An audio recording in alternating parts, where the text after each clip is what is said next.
अकेला यादव जी से बोलना चाहता हूं कि अगर कांग्रेस पार्टी से आपको इतना ही तकलीफ है तो पार्टी आप छोड़ दीजिए, इस्तीफा दे दीजिए। मैं आपसे मांग करता हूं, क्योंकि आप जिस तरह का बयानबाजी कर रहे हैं, आपको अपना स्वविवेक से आपको पार्टी से इस्तीफा दे देना चाहिए। आप कांग्रेस पार्टी का विचारधारा को आप नहीं मान रहे हैं तो आपको स्वयं से विवेक से आपको फैसला लेना चाहिए कि जब आपको इतना तकलीफ हो रहा है इस पार्टी में रहने में, तो आप पार्टी को इस्तीफा दे दीजिए। जिस थाली में खाते हैं उसी थाली में ये छेद करने का काम कर रहे हैं। बड़ी विधानसभा का जनता का के प्रति इनका जो रवैया रहा है, उनको देखते हुए हम लोग को बहुत अफसोस होता है कि गलत आदमी को कांग्रेस पार्टी ने टिकट दे दिया और जिता दिया। झारखंड में एक विधानसभा है बरही, और बरही के वर्तमान विधायक हैं उमाशंकर अकेला यादव। वो चाहे या नहीं चाहे, विवाद उनके पीछे दौड़ा चला आता है। वो हमेशा अपनी बयानबाजी के वजह से विवादों में घिरे रहते हैं, हमेशा वो मीडिया में बने रहते हैं। पिछले दिनों विधानसभा में उन्होंने एक बयान दिया, जिस पार्टी से वो विधायक हैं उसी पार्टी के खिलाफ में उन्होंने एक बयान दिया। उन्होंने कहा कि इंदिरा गांधी तानाशाह है, कांग्रेस हो या फिर भाजपा, मैं किसी के भी विचारधारा को मैं नहीं मानता हूं। उन्होंने कहा कि कर्पूरी ठाकुर, लोहिया, भगत सिंह जैसे लोगों की विचारधारा को मैं मानता हूं, उनके मैं अनुयायी हूं, उनके पथ चिन्हों पर मैं चलने का काम करता हूं। उसी बरही विधानसभा में कांग्रेस पार्टी के एक नेता हैं, बरही विधानसभा में राजनीति करते हैं, स्वर्गीय तिलेश्वर साहू के बेटा है, नाम है अरुण साहू। विधानसभा में मानसून सत्र चल रहा है। मानसून सत्र के दौरान जिस विधानसभा में अब राजनीति करते हैं, बरही विधानसभा है, उसी बरही विधानसभा के विधायक हैं उमाशंकर अकेला यादव। उन्होंने कहा कि इंदिरा गांधी तानाशाह थी और मैं कांग्रेस हो या फिर भाजपा, मैं किसी के भी विचारधारा को नहीं मानता हूं। इसको किस तरीके से देखते हैं? देखिए, सबसे पहले तो मैं बोलना चाहूँगा कि उमाशंकर अकेला जी हम लोग से सीनियर विधायक हैं बरही विधानसभा के, और उनके मुंह से इस तरह का शब्द निकलना ये बहुत बड़ा दुर्भाग्य की बात है। क्योंकि जब बीजेपी के वो विधायक थे और उनका बीजेपी पार्टी के द्वारा उनका टिकट काट दिया गया, तो यही कांग्रेस पार्टी है जो उनको सराखों पे चढ़ाया और उन्हें टिकट दिया और चुनाव जिता के विधानसभा भेजा। उसके बाद जिस एक तरह से बोला जाए कि जिस थाली में खाते हैं उसी थाली में ये छेद करने का काम कर रहे हैं। और हम लोग के गार्जियन हैं, इसलिए हम लोग ज़्यादा उनके खिलाफ में नहीं बोलते हैं, लेकिन जिस तरह का इनका व्यवहार रहा है और बरही विधानसभा का जनता का के प्रति इनका जो रवैया रहा है, उनको देखते हुए हम लोग को बहुत अफसोस होता है कि गलत आदमी को कांग्रेस पार्टी ने टिकट दे दिया और जिता दिया। हम लोग के नेता, पूरा भारत के आयरन लेडी के रूप से जाने जाने वाली इंदिरा गांधी जी, जो हमारे शत्रु देश हैं पाकिस्तान, जिनको दो टुकड़ों में बांटकर जो भारत का शत्रुता था उसको, शत्रु देश को कमज़ोर करने का काम किए और भारत में आयरन लेडी के नाम से वो विख्यात हुए, उनके खिलाफ में इस तरह का बयान देना ये बहुत ही दुर्भाग्य की बात है। और मैं अकेला यादव जी से बोलना चाहता हूं कि अगर कांग्रेस पार्टी से आपको इतना ही तकलीफ है तो पार्टी आप छोड़ दीजिए, इस्तीफा दे दीजिए। मैं आपसे मांग करता हूं, क्योंकि आप जिस तरह का बयानबाजी कर रहे हैं, आपको अपना स्वविवेक से आपको पार्टी से इस्तीफा दे देना चाहिए। आपको, आप पार्टी के इस्तीफा की बात कर रहे हैं। उन्होंने ये भी कहा कि कांग्रेस की विचारधारा को भी मैं नहीं मानता हूं। मैं लोहिया, कर्पूरी ठाकुर, भगत सिंह जैसे शख्सियतों का मैं अनुयायी हूं, मैं उनके विचारधारा पर चलने वाला मैं व्यक्ति हूं। मैं कांग्रेस की विचारधारा को नहीं मानता हूं। देखिए, वो किस विचारधारा को मानते हैं उससे हम लोग को कोई लेना देना नहीं है, लेकिन अगर कांग्रेस पार्टी में आप जुड़े हुए हैं तो कांग्रेस का विचारधारा को आपको मानना होगा। अगर आप कांग्रेस पार्टी का विचारधारा को आप नहीं मान रहे हैं तो आपको स्वयं से विवेक से आपको फैसला लेना चाहिए कि जब आपको इतना तकलीफ हो रहा है इस पार्टी में रहने में, तो आप पार्टी को इस्तीफा दे दीजिए और निर्दलीय मैदान में आइए। तब आपको मालूम चलेगा कि आप पार्टी के दम में चुनाव जीते थे या फिर अपना दम में चुनाव जीते हैं, आपको खुद पता चल जाएगा।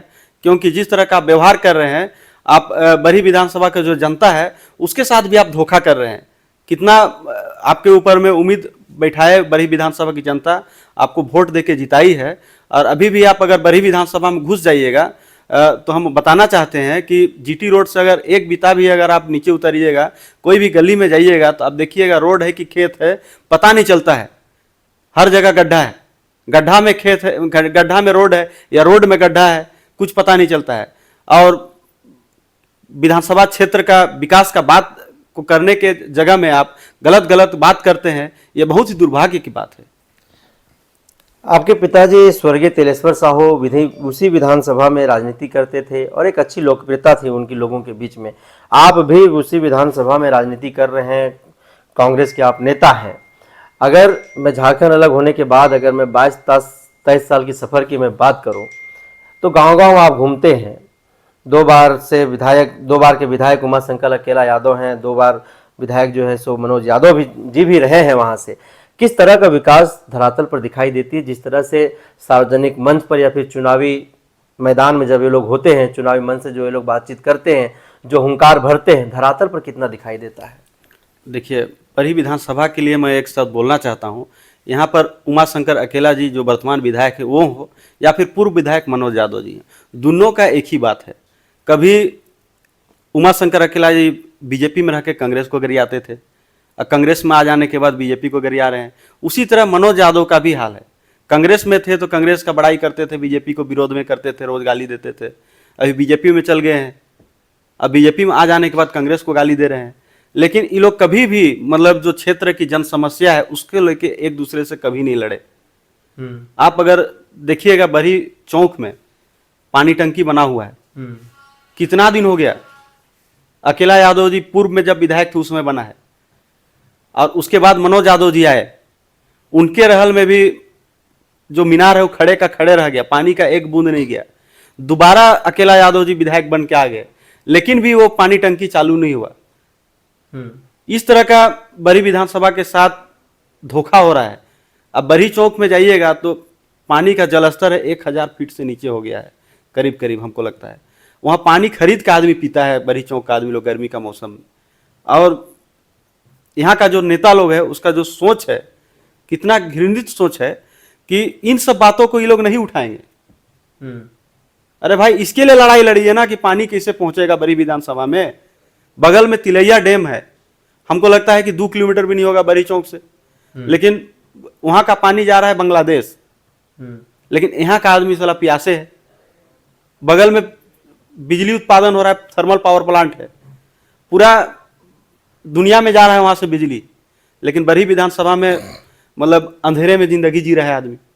इसको बोला जा सकता है एक तरह से कि दिया जला हुआ है और दिया के नीचे अंधेरा है।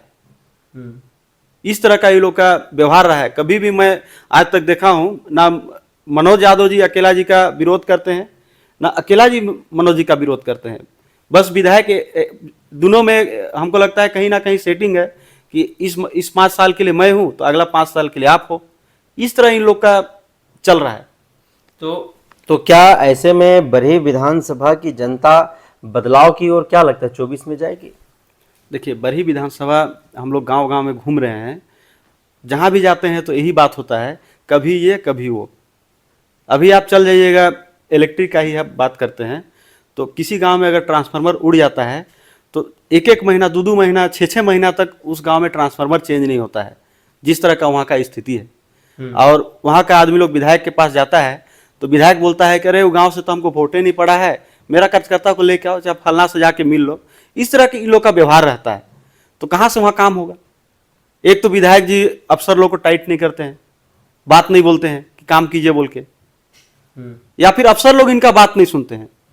दोनों हो सकता है। ये तो विधायक जी को जवाब देने का चीज है कि आपका बात अफसर नहीं मान रहा है, या अफसर को आप इंस्ट्रक्शन नहीं दे रहे हैं कि काम करो बरही विधानसभा के लिए।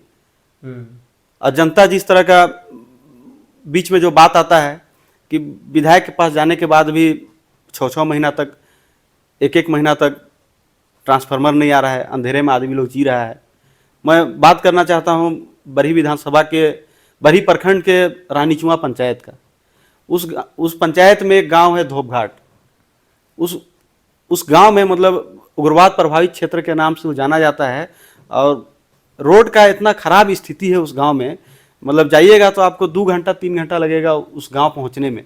मतलब मुश्किल से हमको लगता है 12-13 किलोमीटर होगा, लेकिन इतना खराब स्थिति है, मतलब कच्चा रोड तक नहीं है उस गांव तक पहुंचने के लिए। मतलब अगर छोटा गाड़ी आपके पास है, एल्टो उल्टो है, तो आप वहां तक नहीं पहुंच पाइएगा। इस तरह का वहाँ स्थिति है। और मैंने उस गांव हम लोग बाइक से हम लोग गए थे, तो 6 महीना से उस गांव में ट्रांसफार्मर उड़ा हुआ था। वहाँ से हम लोग इलेक्ट्रिक विभाग से बात किए, एसडीओ से बात किए, तो एसडीओ का कहना है कि हम लोग तक तो कोई बोला नहीं, वहाँ पर शिकायत नहीं किया। लेकिन जब हम लोग वहाँ पर बात करके वहाँ जब लाइन हम लोग 2 दिन में हम लोग पहुँचवाए, तो वहाँ का पब्लिक का बोलना है कि हम लोग विधायक जी के पास बहुत बार गए, लेकिन हाँ आज चल जाएगा, कल चल जाएगा बोल के 6 महीना तक टालते रह गए। तो इस तरह का मतलब वहाँ का विधायक लोग का, नेता लोग का रवैया रहा है कि आपके पास मान लिया कोई आम पब्लिक आता है, भले वो आपको वोट ना दिया हो, लेकिन भी आप उस क्षेत्र का विधायक हैं, तो आपका नैतिक मतलब शिष्टाचार है कि आप उसका काम करें। अच्छा, बरही विधानसभा में थोड़ा बहुत ऐसा काम हुआ है, थोड़ा बहुत ऐसा विकास हुआ है कि कहीं जा करके प्राउडली आप इस बात को कह सकें कि ये बरही विधानसभा का विकास है, उमा शंकर अकेला यादव हों या फिर मनोज यादव के नेतृत्व में बरही में ये काम हुआ, ऐसा कुछ काम अगर बताना हो कहीं तो? देखिए, उस टाइप का कोई काम दिख नहीं रहा है। आज तक बरही विधानसभा में लगातार हम लोग हैं, मेरा पिताजी भी रहे, मेरा मम्मी भी चुनाव लड़ी, वहाँ की सम्मानित जनता 40,000 वोट देके मम्मी को मान सम्मान देने का काम किए। मैं भी अभी 4 साल से उस क्षेत्र में मेहनत कर रहा हूँ, लेकिन कहीं भी उस तरह का कोई इस टाइप का बड़ा काम नहीं दिखता है जिसको मैं बरही मतलब देश हो या राज्य में या राजधानी में कहीं पर आके अगर बात रखूँ कि इस क्षेत्र में ये काम हुआ है, तो उस तरह का हमको दिखता नहीं है।